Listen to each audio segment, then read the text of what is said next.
लागा मास्टर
जिसको पढ़ाने में जवाने लगे हैं वही आज मुझको सिखाने लगे हैं।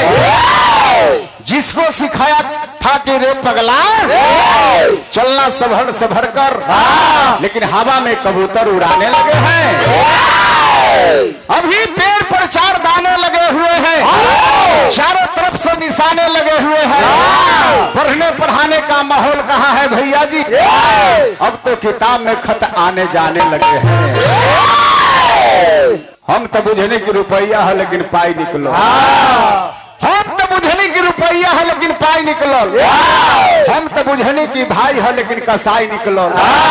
हम तो प्यार कैले रहली लैला मजलूम मैंने कुमारी समझ के, ये तो 5 लड़का के माई निकलो। 7 गो अभी तक। बाप रे बाप। रानी ए रानी डीजल पियबू की पानी पेट्रोल खींचे है।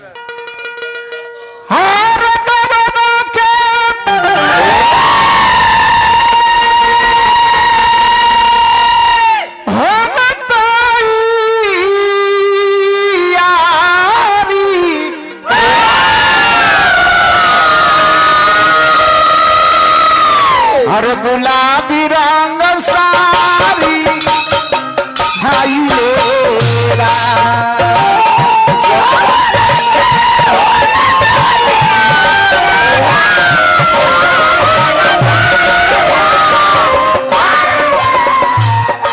रानी सुनो, तू मुर्गी मार लो ठेकोता अलग बजावत रहले, तू अलग नाचत रहल, बेताले कूदत रहल।